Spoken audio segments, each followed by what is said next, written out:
우리가 늘 믿음의 결단을 하지만, 선포를 하지만, 이 선포는 내 자신을 향한 선포 아닙니다.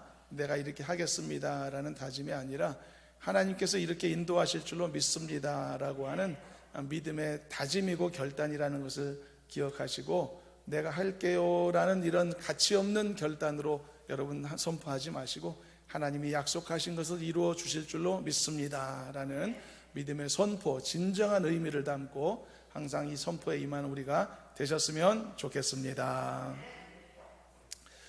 오늘 본문은요, 예수님께서 베드로의 집에 가셨을 때 벌어졌던 한 가지 치유의 사건을 담고 있는데요, 예수님께서 베드로의 집에 들어가셨을 때 베드로의 장모가 열병으로 누워있는 것을 보시게 됐죠. 그때 예수님이 그 여인의 손을 만지셨고, 그로 인해 즉시 열병이 떠나가게 되었으며, 그 여인이 일어나 예수님께 수종들게 되었다라고 하는 것이 오늘 본문의 전체적인 이야기가 되겠습니다. 오늘 우리는 이 성경의 이야기를 통해서 이 이야기가 하나님이 베푸시는 이 치유의 은혜가 필요한 모든 이들에게 주시는 은혜와 소망의 말씀이 되기를 바라는 마음이 있고요, 아울러서 이 내용 속에 이제 함께 다루어 볼 간략한 부수적인 내용도 함께 있습니다만, 그러나 결국 이 모든 것의 결론은 하나님이 베푸시는 치유의 은혜가 어떻게 주어지는 것이며, 그것이 어떻게 가능할 수 있는 것이며, 왜 오늘날 나와 같은 사람도 이 치유의 은혜를 소망할 수 있고 얻을 수 있는지, 또 그래야만 하는지, 이런 내용들을 오늘의 말씀의 중요한 결론으로서 함께 나누어 보시도록 하겠습니다. 먼저 본문의 상황을 좀 다시 한번 보면은요, 예수님이 베드로의 장모의 열병을 고쳐주셨죠. 그렇다면 이제 궁금한 게 있습니다. 어떤 병이었을까? 어떤 질병이었을까? 베드로의 장모가 앓았다고 하는 이 열병은 단순히 감기 몸살 같은 그러한 가벼운 병은 아니었을 것으로 짐작이 됩니다.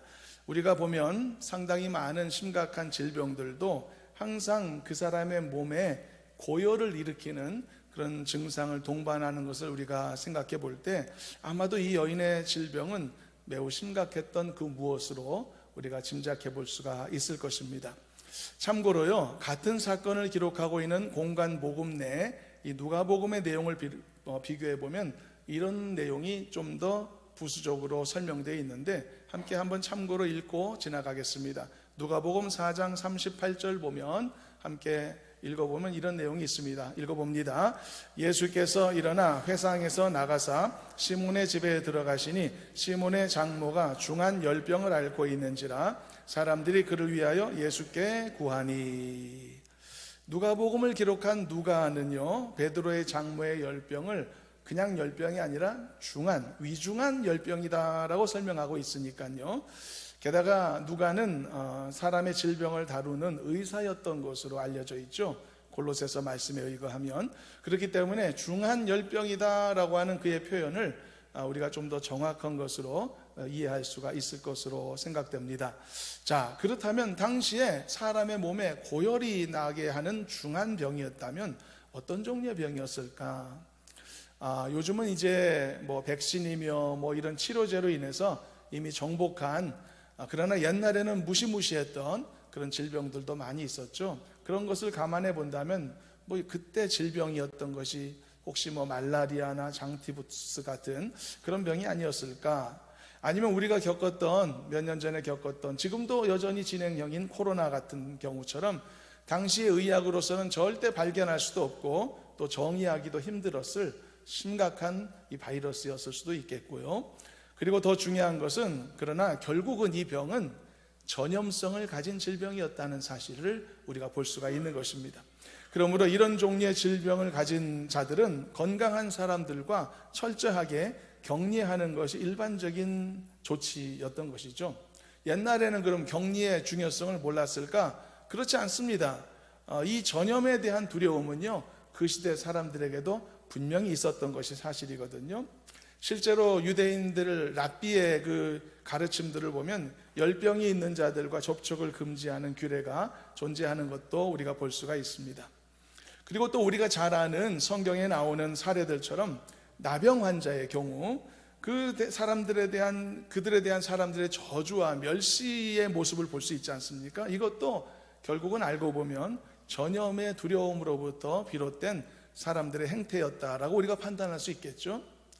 게다가 유대인의 율법과 전통에 의한 철저한 정결의식이 존재했었다는 사실을 생각해 보더라도 더더욱 이렇게 전염성 질병을 가진 자들과는 절대로 가까이 하거나 접촉할 수 없도록 하는 것이 율법에 따른 정상적인 모습이었던 것이죠. 그런데 예수님은 어떻게 하셨다고요? 예수님은 그 여인의 손을 만지셨다고 15절에서 말씀하고 있습니다. 여인의 몸을 접촉하셨다는 뜻이죠. 그러므로 이것은 여러분, 그 당시 있었던 유대인들의 전통, 규례 또는 정결의식을 깨뜨리는 또 하나의, 어떻게 보면 그들의 입장에서 볼 때 심각한 사안이 되었었던 것입니다. 예수님은요, 죄인들과 식사하시는 것을 주저하지 않으셨었습니다. 그것은 금지된 규례였었습니다. 그리고 제자들이 전통에 따라 손을 씻지 않고 식사를 하는 것에 대하여 유대인들의 비난거리가 되지 못하도록 예수님이 제자들을 위해 방패막이가 되어주시기도 했었죠. 그리고 또 예수님은 유대인들이 혐오하며 저주하던 앞서 언급한 나병 환자들의 경우도 예수님은 기꺼이 가까이 하셨고 또 그들을 고쳐주시기까지 하셨었습니다. 그리고 오늘 본문에서는 분명히 중대한 전염성 질병을 앓고 있었을 이 베드로의 장모에게도 다가가셔서 그의 손을 잡아주셨다는 사실이죠. 그래서 여러분, 이 모든 예수님의 모습 속에서 우리는 한 영혼을 사랑하시고 그 영혼의 치유를 간절하게 바라시는 예수님의 깊은 사랑을 우리는 발견할 수 있었으면 좋겠습니다. 이만큼 예수님이 치유에 관심이 있으시다는 것입니다. 이만큼 진심을 갖고 계시다는 사실인 것입니다. 여러분, 주님은 병자가 치유받기를 원하시는 줄로 믿으시길 바랍니다. 주님은 연약한 자가 고침받는 것을 원하신다는 사실을 믿으시길 바랍니다. 그가 건강을 되찾는 것, 그가 다시 활기를 되찾기를 하나님이 원하시는 바다라는 것을 잊지 마시길 바랍니다. 그래서 여러분, 우리는 하나님 앞에 치유의 은혜를 구하기에 앞서서 우리의 치유를 간절히 바라시는 이 하나님의 진심을 먼저 우리 마음에 새겨야만 하는 것입니다. 우리는 다 치유가 필요한 사람들인 줄로 믿습니다. 우리는 여러분, 한 사람도 다 건강하지 한 사람이 없고 모자람 없는 사람이 없다는 사실인 것이죠. 우리는 여러분, 운명적으로 노쇠의 길을 걷고 있습니다. 그래서 여러분, 언젠가는 우리가 지금은 괜찮더라도 이곳저곳 아픈 곳이 생기고 약한 부분이 생긴단 말이죠. 마음의 질병도 육신의 이 정신의 질병까지 생길 수 있단 말이죠. 쉽사리 화가 나기도 하고 분노가 일기도 하고, 그리고 마음의 평정을 유지하기 어려운 어떤 상황들도 경험할 수 있단 말이죠. 그래서 우리는 다 약함을 지니고 있습니다. 영육 간의 약함을 지니고 있습니다. 그래서 우리는 하나님 앞에 치유의 은혜를 구할 수밖에 없는 존재란 말이죠. 그런데 우리가 이런 기도를, 정말 절실한 기도를 하나님 앞에 드려야 할 때 어떤 마음가짐이어야 되는가?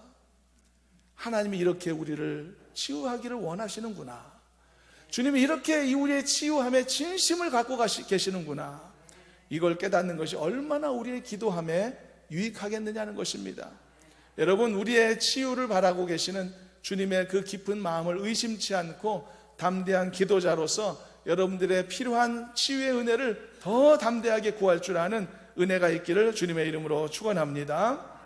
그리고 여러분, 필요한 자들의 치유를, 그리고 당연히 바라시는 주님의 그 긍휼하심과 사랑하심을 의심치 않은 상황에서 여러분 자신뿐만 아니라 나의 가족들을 위해서도 기도하시길 바랍니다.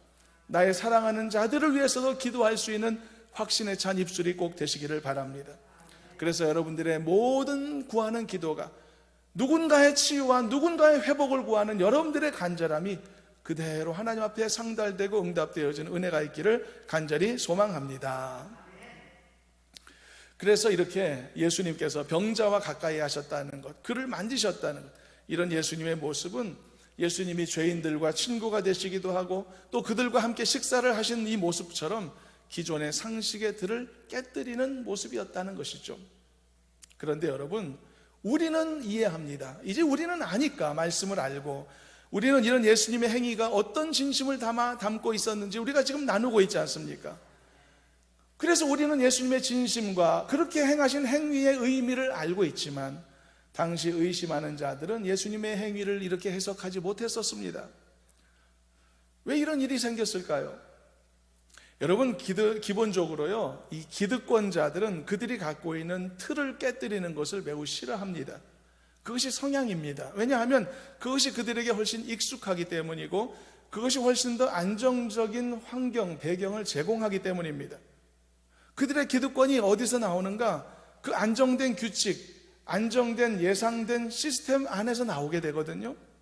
그래서 항상 기득권자들은 룰을 깨뜨리는 것을 싫어하고 그것을 제재하는 쪽으로 가게 되어 있습니다. 그래서 여담이지만 나이가 들어갈수록 사람이 보수적이 되어 간다라는 말도 나오게 되는 것이죠. 이것을 나쁘다고 볼 수 없고요, 어쩔 수 없는 현상 같습니다. 그리고 제가 지금 설명한 보수적이라는 말은 어떤 정치적인 수사로서의 보수를 말하는 것이 아닙니다. 보수적이 되어 간다라는 말은 지금도 나에게는 나쁘지 않다는 것이죠. 그래서 굳이 변화가 필요할까라는 생각이 먼저 들게 된다는 뜻이라는 말입니다. 그런데 그런 분위기 속에 있는 상황 속에서 예수님께서 나타나셔가지고 그들이 안주하고 있던 룰을 계속 깨뜨리고 계시니 얼마나 그 기존의 사람들이 예수님을 미워하는 마음이 있었겠냐는 것이죠. 그렇지만 예수님은 그들의 룰을 어기시며 그들의 손을 잡으셨지만 성경의 말씀처럼 그 즉시로 그 여인의 질병이 떠나가는 놀라운 고침의 은혜를 베풀어 주셨단 말입니다. 그러니 대놓고 거절하기도 어렵고 그런 난감함 속에 빠져 있었단 말입니다. 그리고 이 사건으로 인해서 이 사건으로 끝난 것이 아니었고 또다시 수많은 사람들이 예수님께로 몰려들었는데 예수님은 그들까지도 놀라운 치유의 은혜를 베풀어 주셨죠.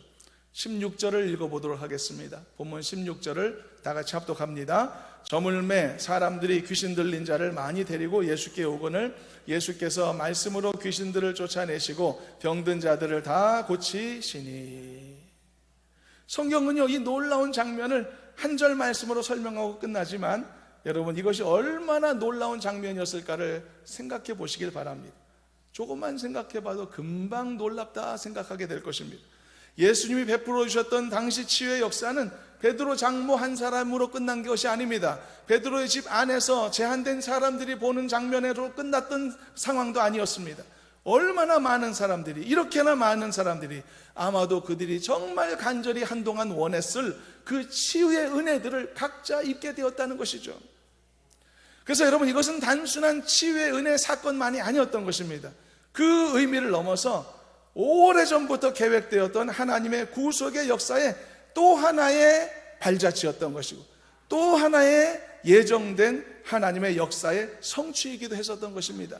그래서 이어지는 말씀에 이런 설명이 덧붙여진 것인데 한번 읽어보겠습니다. 17절 말씀 함께 읽어봅니다. 이는 선지자 이사야를 통하여 하신 말씀에 우리의 연약한 것을 친히 담당하시고 병을 짊어지셨다 함을 이루려 하심이더라. 여러분, 그렇습니다. 예수님께서 이 땅에 오신 이유는요, 우리의 연약함을 친히 담당하기 위해서인 줄로 믿습니다. 우리의 질병을 친히 담당하기 위해서인 줄로 믿습니다. 여러분, 예수님이 이 땅에 오신 놀라운 목적 중에 한 가지, 치유의 은혜도 포함되어 있음을 잊지 마시기를 바랍니다. 궁극적으로 예수님이 이 땅에 오신 것은 우리의 모든 연약하고 죄에 있는 이 죄인들을 구원하시고자 하는 이 구속의 역사를 성취하시기 위함이기도 하지만 그 은혜 안에는 바로 이렇게 우리의 병든 영육을 치료하시고자 하시는 은혜도 포함됐다는 것입니다. 지금도 여러분, 우리는 험한 세상에서 살고 있습니다. 병들기도 얼마나 쉽고 실족하기도 쉽고 미혹당하기도 쉬운 세상에 살고 있지 않습니까? 너무나 위태로움이 많은 이 세상 속에 우리가 살아가면서도 수많은 사람들이 그 어려움 속에 살고 있지 않습니까? 사고나 질병이나 때론 육체나 정신적인 그런 장애를 통해 고통에 빠지는 상황 속에 살고 있단 말이죠. 그래서 예수님은 바로 이런 불쌍한 세상 사람들을 위해 이 세상에 오셨다라고 말하고 있는 것입니다. 그리고 이 놀라운 역사는 구약시대 선지자들의 입술을 내서부터 오래전부터 이미 명확하게 예언되어 있었던 하나님의 역사였다는 것이죠. 그리고 여러분, 여전히 부족함 속에 있고 아쉬움 속에 있는 우리의 모습이다라고 할지라도 지금 우리는 바로 그 예언의 성취의 결과를 안고 살고 있는 사람들이라는 것을 잊지 말아야 할 줄로 믿습니다. 우리는 여러분, 지금 예수 믿음으로써 지금까지 수많은 질병이나 위험이나 사고로부터 보호받아 온 존재라는 것을 잊지 않았으면 좋겠습니다. 하나님이 아무 일도 하지 않으신 게 아닌 것입니다. 오늘 우리가 완전하다는 뜻도 아닙니다. 우리는 여러 종류의 질병이나 연약함들을 지금도 갖고 있는 사람들인 것입니다. 이곳저곳 몸이 아프기도 하고, 그리고 우리의 어떤 정신적으로도 마음 심적으로도 항상 안정되지 않고, 때로는 화나기도 하고 분노가 일기도 하는 안정되지 못한 우리의 영육 간의 부족함들이 우리에게 있단 말입니다. 그렇다고 해서 하나님이 지금까지 아무 일도 안 하셨느냐? 그게 아니라는 것이죠. 지금까지 여러분들이 이곳에 있기까지는 하나님께서 수많은 치료의 은혜, 수많은 건져주시는 은혜를 힘입고 여러분들이 이곳에 계시다는 것, 여러분 잊지 않고 고백할 수 있는 믿음의 사람들이 되어야 할 줄로 믿습니다.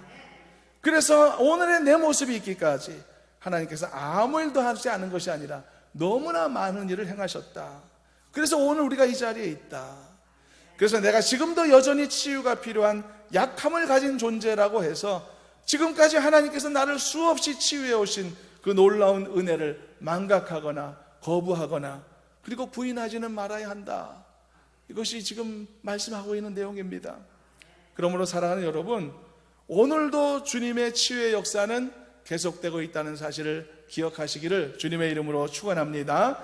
무엇보다도 이 치유의 역사는 나를 통해 계속되고 있는 것입니다. 나를 지금 치유하고 계시는 것입니다. 지속되는 치유의 은혜가 아니면 오늘 존재가 안 된단 말입니다. 내가 살아있지 못하단 말입니다. 늘 치유하고 계시는 것입니다. 하나님의 역사는 현재형인 줄로 믿으시기를 바랍니다. 그래서 여러분 이 사실을 반드시 믿음으로 먼저 고백해야 합니다. 그래서 이 사실을 분명히 깨닫고, 그래서 또 다른 치유의 은혜를 우리가 구하기 위해서 그 앞서 먼저 하나님께 감사하고 영광 돌리는 우리가 되어야만 하는 것입니다. 그래야만 또 다른 나에게 필요한 절실한 치유의 은혜를 감당하고 받을 수 있는 그런 새로운 믿음의 그릇을 또 새롭게 준비할 수 있게 되는 것이죠. 바로 이렇게 믿음의 그릇을 준비하는 지혜로운 성도가 되시기를 간절히 소망합니다. 이제 이 말씀의 내용 속에서 찾을 수 있는 한 가지 이슈를 좀 부록처럼 잠깐 다루고 그 내용을 오늘의 결론의 말씀으로 연이어 한번 잠시 보도록 하겠습니다. 조금 이제 오늘 말씀의 방향과는 조금 뜬금없는 부분일 수도 있겠지만 이런 내용입니다. 오늘 기술된 서술을 통해서 한 가지 알 수 있는 것은 베드로가 결혼을 했었다는 것을 알 수가 있습니다. 베드로가 가정을 갖고 있었고 결혼을 했으니까 장모도 있었겠죠. 그렇다면 이 베드로의 아내는 어떤 역할을 했을까요? 베드로의 아내에 대해서 성경에는 그 이름도 밝히고 있지 않고 그의 행적도 나타나 있지 않습니다. 그런데 단 한 곳에서 베드로의 아내의 모습을 발견할 수 있게 되는데요. 베드로는 이제 이후에 성령 체험을 하고 사도가 되지 않습니까? 그리고 많은 곳을 다니며 전도 활동을 하게 되었는데 그때 베드로가 그의 아내와 함께 다녔다라고 하는 사실이 고린도전서 9장 5절 말씀에 기록되어 있음을 확인하게 됩니다. 그러니까 베드로가 분명히 결혼했었구나. 그리고 예수님을 처음 만났을 당시에도 아마 결혼한 상태였겠구나. 그리고 베드로가 이후에 성령 체험을 하고 평생 예수님의 사도가 돼서 수많은 곳을 다니면서 복음을 전할 때까지도 베드로의 결혼 생활은 유지되고 있었구나 라는 것을 알 수가 있다는 뜻입니다. 그렇다면 이것은 좀 재미있는 이야기거리를 한 가지 우리에게 제공할 수 있는데요. 그 카톨릭의 신부들은 베드로의 후예들이라고 자청합니다. 일대 교황을 베드로로 생각하죠. 그래서 그러면서 그들은 결혼을 하지 않기로 결정했습니다. 결혼을 하지 않는 것이 아니라 결혼하면 신부가 되지 못하도록 되어 있죠. 그래서 그들은 그런데 이제 베드로의 후예로 자처하는 그들이 결혼을 하지 않는데 정작 베드로는 결혼했단 말이죠. 그리고 자신의 아내와 함께 사역의 현장에 항상 동행했었다는 것을 우리가 생각해 본다면 그것은 과연 그들이 결혼하지 않기로 한 규례를 무슨 근거로 세웠을까를 좀 생각해 보지 않을 수 없게 만든단 말이죠. 그래서 우리가 이런 부분들을 대할 때는 엄정하게 말해야 합니다. 제가 어떤 대상들에 대해서 말해서 좀 조심스러운 면이 있지만 결국은 결론적으로는 우리 모두에게 대한 말씀의 도전으로 우리가 이제 말씀을 전개할 텐데요. 일단 여러분 성경에 보면은요, 사도나 또는 제자나 선지자나 혹은 제사장이나 또는 서기관이나 어떤 그 특별한 직분에 대한 조건으로서 결혼을 금지한 규례는 없습니다. 성경에 어느 곳도 없습니다. 심지어 태어나기 전부터 하나님 앞에 구별되었다고 여겨졌던 나실인에 대해서조차도 결혼 금지 규정은 없었습니다. 다만 사도 바울 자신은 하나님이 주신 은사에 따라 결혼하지 않았다라고 밝히고 있을 뿐이고, 그리고 바울 자신도 이것을 개인의 어떤 선택사항이라고 밝혔지 그래야 한다는 규례로서 그렇게 언급한 적은 없습니다. 근데 왜 그들은 결혼하지 않는 것을 규칙으로 삼았을까? 성경에도 없는데. 근데 물론 어떤 사람들은 말합니다. 가정이 없으면 그가 훨씬 더 성직에 집중할 수 있을 것이다라고. 그러나 그런 주장도 설득력을 갖기는 좀 어렵다고 생각됩니다. 제가 예전에 저와 아주 가까운 가톨릭 신자에게, 사실은 오랜 친구입니다. 그 신자에게 신부님들이 술과 담배를 즐겨하는 것에 대해서 어떤 생각을 갖는가라고 질문을 했었는데, 그 친구가 그런 대답을 해줬습니다. 신부님들은 가정도 없고 또 결혼도 하지 않았기 때문에 스트레스 풀 곳이 없지 않느냐, 그렇기 때문에 술과 담배마저 없으면 너무 가혹해서 안 된다, 그렇게 얘기를 해주더라고요. 별로 공감이 되지는 않았습니다. 그런데 여러분, 좋습니다. 이것저것 다 금지하면 가혹한 건 맞아 보이기도 하는데, 근데 생각해 보십시오. 술 취하지 말라는 말씀은 성경에 엄격하게 언급되어 있는 말씀입니다. 근데 결혼하지 말라는 이야기는 성경에 없는 이야기거든요. 근데 좀 그렇다면 우습지 않나? 성경에도 없는 걸 지키기 위해 성경에 있는 말씀을 안 지키기로 결정한다? 그게 과연 맞는 결정일까? 성경 말씀을 어겨가면서까지 성경에도 없는 자신의 규칙을 만들어 지키려고 한다. 그래서 여기서 우리는 한 가지 교훈을 삼아야만 합니다. 우리가 특정한 누군가를 이렇게 비난하기 위해 이 말씀 꺼낸 것은 아니라고 했습니다. 바로 이런 앞뒤가 맞지 않는 사례는 그들에게만 있다고 할 수가 없기 때문이죠. 여러분, 많은 사람들이 세상과 타협해서 성경 말씀의 가르침을 축소하거나 또는 왜곡시키는 행위를 하기도 합니다. 세상의 풍조 또 세태의 흐름에 따라서 아무 거리낌 없이 그런 결정을 하고 또 그런 규칙을 만들어내기도 하죠. 그러나 이것이 얼마나 진리의 말씀을 오염시키는 일이며 말씀의 능력에 힘을 빼는 그런 위험한 일인지를 우리가 알 필요가 있다는 말씀을 하고자 하는 것입니다. 지금까지 하나님의 말씀이 문제였던 적은 단 한 번도 없었습니다. 그 말씀을 왜곡시키고 그걸 잘못 가르치고 그리고 그것을 지워버리고 그것을 무시했던 인간의 행태들이 항상 커다란 삶의 문제를 일으켜 왔을 뿐이라는 것이죠. 그러므로 여러분, 진리의 말씀 그대로를 겸손히 믿고 따르는 성도들이 되기로 다시 한번 결단한 우리가 되기를 간절히 소망합니다. 말씀 앞에서 절대 타협하는 그런 마음 자세를 생각부터 버리실 수 있기를 바랍니다.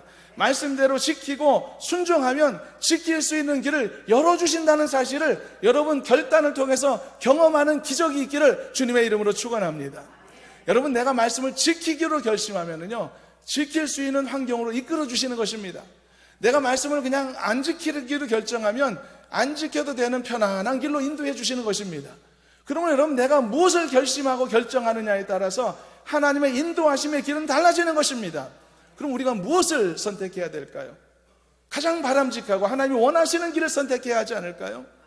여러분, 말씀대로 순종하고 그 말씀을 귀히 여기고 그리고 말씀을 지킬 수 있다라고 믿고 그리고 우리가 결단하면 순적한 길을 주실 것이라고 확신하며 그리고 그 길을 선택하고 걸어가서 그 순적한 길을 여러분들 위해 마련하시는 기적 같은 역사를 경험하는 우리가 되기를 주님의 이름으로 축원합니다. 다시 본주제로 돌아오겠습니다. 하나님의 말씀대로 따르지 못하고 그래서 하나님을 향한 기대나 소망을 쉽게 놓치는 영역이 있습니다. 말씀을 하셨는데 안 믿어진다는 것이죠. 그래서 말씀대로 잘 안 되는 부분이 있단 말이죠. 그게 바로 치유의 은혜의 부분입니다. 치유의 은혜. 하나님이 주시는 치유의 은혜는 사실 인간에게 가장 절박한 문제인데 그럼에도 동시에 아이러니하게 가장 큰 의심의 유혹을 많이 받는 영역이기도 하단 말이죠. 그래서 우리는 이 치유의 은혜를 얻기 위해서 의심의 구름을 먼저 벗어내야만 하는 것입니다. 그리고 하나님이 원하시면 얼마든지 얻을 수 있다는 믿음 위에 서야만 하는 것입니다. 물론 여러분, 우리가 착각하면 안 됩니다. 이 문제를 내가 결정하겠다는 건 아닙니다. 내가 무슨 고집하고 내가 주장하고 내가 결정할 수 있다라고 생각하는 것은 절대 잘못된 생각입니다. 누군가를 치유할지 말지에 대한 모든 주권은 전능하신 하나님께만 있는 줄로 믿으시길 바랍니다.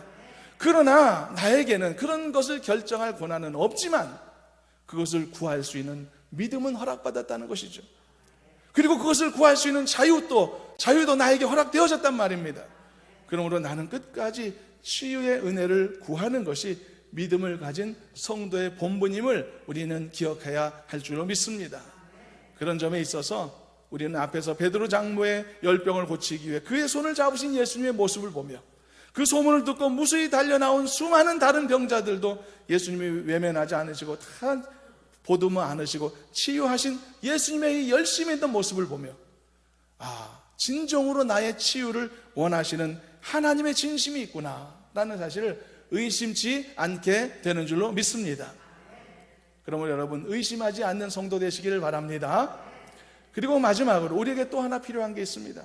이것으로 오늘 말씀이 마무리될 텐데요, 그것은 바로 간절함인 것입니다. 주님, 치유의 은혜를 주시옵소서.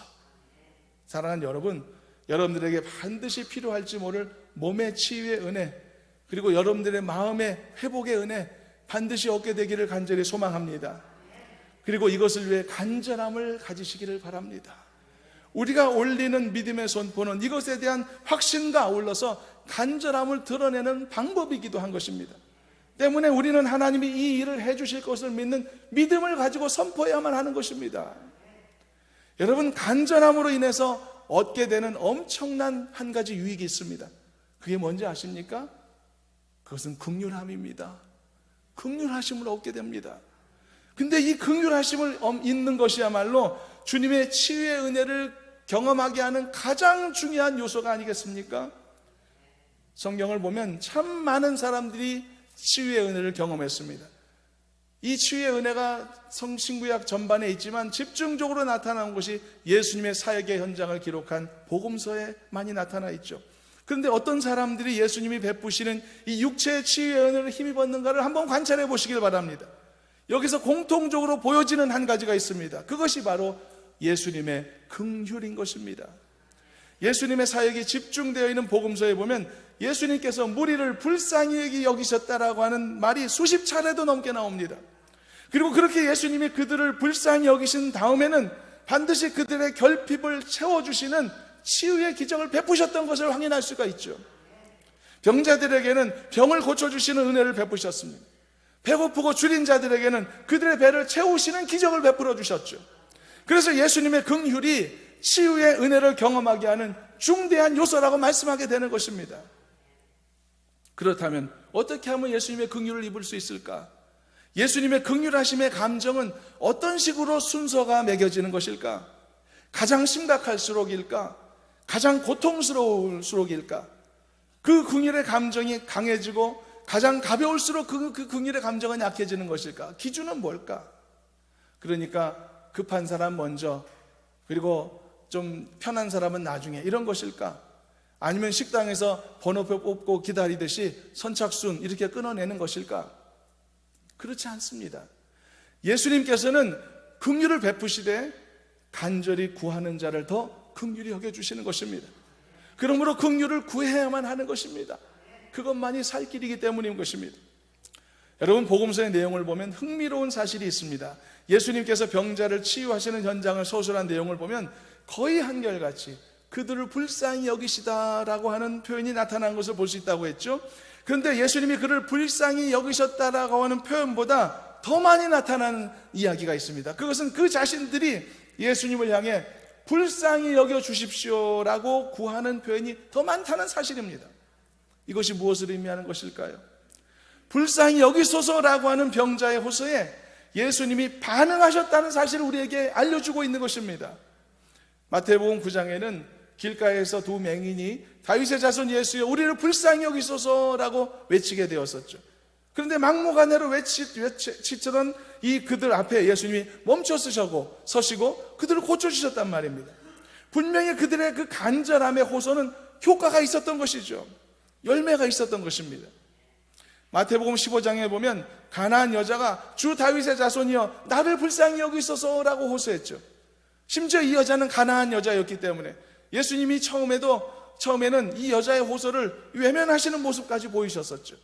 그러나 결국 그 여인의 간절한 긍휼의 호소는 예수님의 마음을 결국 움직였지 않습니까? 마태복음 17장을 보면은 귀신 들린 아들을 둔 아버지가 주여 내 아들을 불쌍히 여기소서라고 말했습니다. 자신이 아니라 자신이 간절히 품고 있는 사랑하는 대상을 향해서 긍휼을 구하는 아버지의 모습이었죠. 그때도 예수님이 그들을 긍휼히 여기셔서 그들 아들을 고쳐주셨다고 말하고 있습니다. 이처럼 예수님의 치유의 현장에는 거의 예외 없이 긍휼하심의 작용이 있었다는 것을 알게 되고, 더 중요한 것은 예수님의 그 긍휼의 마음이 발동한 배경에는 대부분을 긍휼을 구하는 간절한 호소가 있었음을 발견하게 된다는 것입니다. 그러므로 우리는 뭘 해야겠습니까? 우리는 나의 영혼과 나의 육체의 치유의 은혜를 입기 위해서 예수님의 긍휼을 구해야만 하는 것입니다. 다윗의 자손 예수여 나를 불쌍히 여기소서. 주여 내 아들을 불쌍히 여겨주십시오. 내 딸을 불쌍히 여겨주십시오. 내 남편을, 내 아내를 긍휼히 여겨주시옵소서. 여러분, 긍휼을 구하는 이 간절한 호소가 하나님 앞에 올려지게 될 때 예수님께서 길을 가시다가도 멈춰 병자를 치료하셨던 것처럼, 예수님께서 심지어 가나안 여인의 그 이방 여인의 간절한 호소에도 반응하셨던 것처럼 하나님께서 긍휼을 구하는 여러분들의 호소에도 반드시 반응하시고 여러분들의 몸의 질병과 영혼의 병듦과 심지어 여러분들의 사랑하는 여러분들의 자녀들과 여러분들의 지체들의 모든 약함을 깨끗이 고쳐 주실 줄로 믿습니다. 의심하지 않는 성도 되시기를 축원합니다. 본문을 보면 예수님께서 베드로의 집에 들어가셨고 열병으로 누워있는 그의 장모를 고치셨다고 했죠. 그리고 그 장면을 기록한 14절 15절 읽어보게 되면 예수님이 얼마나 애틋함으로 그 여인을 상대했는지를 충분히 짐작할 수가 있습니다. 잠깐 다시 한번 읽어봅니다. 14절 15절 합독합니다. 예수께서 베드로의 집에 들어가사 그의 장모가 열병으로 앓아 누운 것을 보시고 그의 손을 만지시니 열병이 떠나가고 여인이 일어나서 예수께 수종들더라. 예수님은 심각한 병으로 누워있는 그 여인을 보셨다라고 했습니다. 어떤 눈빛이었을까? 병들어 누워있는 그 여인을 불쌍히 여기시는 측은한 눈빛이 연상되지 않습니까? 그리고 예수님은 그 여인의 손을 만지셨다라고 했습니다. 율법을 어기시면서까지 그 사랑의 손길을 외면하지 않으셨던 것이죠. 자비의 손길이었습니다. 여러분, 긍휼의 마음이 없이는 이런 사역이 발생하지 못하는 것이죠. 그러므로 예수님의 모든 치유의 사역에는 오늘 본문도 마찬가지죠. 예수님의 긍휼의 마음이 들어가 있는 것입니다. 그 외에도 16절 보면 예수님이 그날 하룻밤 동안에만 해도 베드로 장모뿐만 아니라 많이 찾아온 모든 이들을 고치셨다고 했죠. 긍휼의 마음이 없이는 이런 일이 일어날 수 있을까? 이 피곤한 사역을 이렇게 많은 이들 앞에 지속적으로 감당할 수 있을까? 그래서 이 본문에서 이사야 53장 말씀을 인용해서 이것이 단순한 치유의 사역이 아니라 이 인류를 구원하시고 구속하시고자 하는, 회복하시고자 하는 하나님의 구속의 역사의 예언의 성취라고 말하고 있는 것입니다. 그 의미와 가치를 이해하면서 마지막으로 17절 말씀을 읽어보겠습니다. 마지막으로 읽어봅니다. 이는 선지자 이사야를 통하여 하신 말씀에 우리의 연약한 것을 친히 담당하시고 병을 짊어지셨다 함을 이루려 하심이더라. 할렐루야. 여러분, 세상에 어떤 존재가 상대의 연약함을 친히 담당할 수 있을까요? 세상에 어떤 존재가 상대의 병을 친히 짊어질 수 있을까요? 불쌍히 여기는 긍휼의 마음이 없이는 이런 일은 일어나지 않습니다. 그러므로 내가 주님의 불쌍히 여김을 받는 것은 나에게는 은혜의 단비나 다름없다는 것을 잊지 마시길 바랍니다. 상상도 할 수 없는 축복인 것입니다. 그러므로 우리는 오늘도 담대하게 주님 나를 불쌍히 여겨주십시오라고 기도해야만 할 줄로 믿습니다. 나를 불쌍히 여겨주십시오. 나를 긍휼히 여겨주시옵소서. 내 가족들을 불쌍히 여겨주십시오. 내 자녀를 긍휼히 여겨주십시오. 여러분, 이것은 부끄러운 호소가 아닙니다. 거리끼는 일도 아닙니다. 이것은 축복인 것입니다. 가장 놀라운 은혜인 것입니다. 긍휼히 여겨야만 살 수 있기 때문이죠. 여러분, 인생의 성공이 어떻게 순서 매겨지는지 아십니까? 잘남의 순서입니까? 능력의 순서입니까? 아닌 것입니다. 하나님의 긍휼하심을 입은 순서로 성공의 순서가 매겨지는 것입니다. 아무리 잘나도 하나님의 불쌍히 여김을 받지 못하면 실패합니다. 아무리 부족해도 하나님의 긍휼하심을 잊게 되면 인생을 이기고 승리하게 되는 줄로 믿습니다. 그러므로 여러분, 주님의 긍휼하심을 더욱 소리 높여 구하는 여러분 되시기를 소망합니다. 그래서 여러분들이 살아가시는 동안에 하나님이 나의 병든 육체 불쌍히 여겨주실 뿐만 아니라 나의 연약한 믿음도 불쌍히 여겨주시고, 나의 열악한 환경이 있더라도 그 상황과 환경에서 나를 불쌍히 여겨주시고, 나의 사랑한 자녀들, 가족들도 불쌍히 여겨주시고, 나의 지체들, 형제들, 사랑하는 지체들에게도 하나님의 긍휼하심이 있기를 바라고, 나의 사랑하는 몸된 교회 공동체에도 하나님의 긍휼하심이 있기를 바라고, 이 나라 이 민족에게도 하나님의 긍휼하심이 있기를 바라고, 그리고 그 긍휼하심이 현실이 됨으로써 이 모든 것에 주님이 주시는 치유의 역사를 경험하는 축복된 삶이 되기를 주님의 이름으로 축원합니다. 주님, 우리를 긍휼히 여겨주셔서 감사합니다. 긍휼하심의 열매와 결과가 바로 오늘의 내 모습임을 먼저 고백하며 감사합니다. 또한 우리의 약함으로 인하여 긍휼을 구할 수밖에 없음을 고백합니다. 주님, 불쌍히 여겨주셔서 우리의 가정과 삶과 우리의 주변과 내 자신과 모든 것을 포함하여 영육간의 치유의 은혜로 덧입혀 주시옵소서. 이 놀라운 은혜를 경험하며 살도록 복내려 주시옵소서. 예수님의 이름으로 기도하옵나이다. 아멘.